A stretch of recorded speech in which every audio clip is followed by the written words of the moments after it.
We've had recorded music for around 150 years, and over that time, the format we listen to music in has changed steadily from the phonograph to records to CDs to MP3s. iTunes is widely credited with upending the entire music industry because it allowed consumers to buy individual songs rather than forcing them to buy a whole album. And by putting thousands of songs in your pocket with the iPod, it seemed like music had reached its final form. I remember getting my first iPod in 2003, and these days I have an iPhone. But that iPhone no longer has iTunes on it. In 2006, Spotify was founded in Sweden, and in the years since, they've grown into the market leader for music streaming services. They were so successful that Apple ditched iTunes in favor of their own music streaming service. Heck, I'm listening to music on Spotify right now as I write out the script for the video. Spotify has been so successful because of a pricing strategy called bundling. It's just what you think it is. Bundling is the practice of selling two or more goods together. Instead of selling you one song, they sell you millions, all bundled together. Bundles are very popular strategies for products which have high fixed costs but low marginal costs, like music, movies, or software. Consider the Microsoft products Word and Excel. You can buy these programs separately if you would like, but almost everyone chooses to buy them in a bundle called Microsoft Office. Here's an example to see why this pricing strategy works so well. Let's say we have two people, Yule and Kim, and they're interested in buying Word and Excel.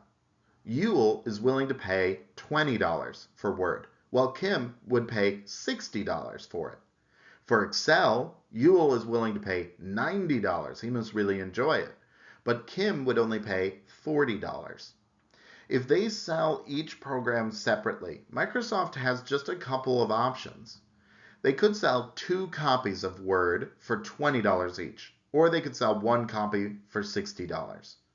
Notice that I'm assuming Microsoft can't prevent arbitrage. If they try to charge Yule $20 and Kim $60, Yule will just buy two copies and sell one to Kim for something less than $60. Obviously, Microsoft's best option is to sell one copy to Kim for $60. That will get them $60 in profit if we assume the marginal cost of selling one more unit of Word is $0. A similar thing happens with Excel. They could sell two copies of Excel for $40 each, earning them $80, or they could sell a single copy to Yule for $90. Their best option would be the $90. And so they'll earn a total profit of $150 selling one copy of Word to Kim and one copy of Excel to Yule. But what if instead Microsoft introduced a product called Office, which includes Word and Excel? Yule would be willing to pay $110 for Office because he's willing to pay $20 for Word and $90 for Excel. Kim is willing to pay $100 for Office. Microsoft can sell one copy of Office to Yule for $110, or they could sell Office to both of them at a price of $100. That would net Microsoft a profit of $200, which is a 33% increase in profit without doing anything except offering this bundle. And Kim and Yule are better off too. They're getting more value out of the bundle than they got from buying individual programs. And we can see that output has increased here. Cable TV is a form of bundling, where you can get hundreds of channels for some monthly price.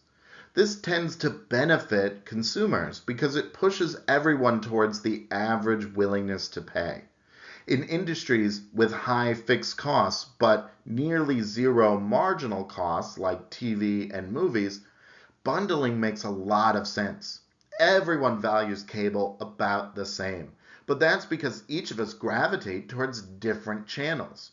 That variety is only possible when we bundle. I might be willing to pay $20 a month for HBO, but only 20 cents a month for the Hallmark Channel. You might be the opposite. But with such high fixed costs, the Hallmark Channel can't exist unless it's getting my 20 cents and the 20 cents of millions of other people. Bundling offers a way to increase the supply of content to the amount we would want given the extremely low marginal cost. These days, cable TV is being replaced by streaming services, which are bundles of their own. I have to admit, I haven't had cable TV in over a decade, but I'm spending quite a bit on streaming services. Bundling is why Spotify has been so successful that Apple abandoned its cash cow in iTunes in favor of their own rival music streaming service. Consumers end up with more when we bundle, and we like it. I would predict that the streaming services we see today will start to combine, either through mergers or buyouts or third parties working out deals to bundle multiple services together. We'll see more bundling, but that will also mean we will see even more content.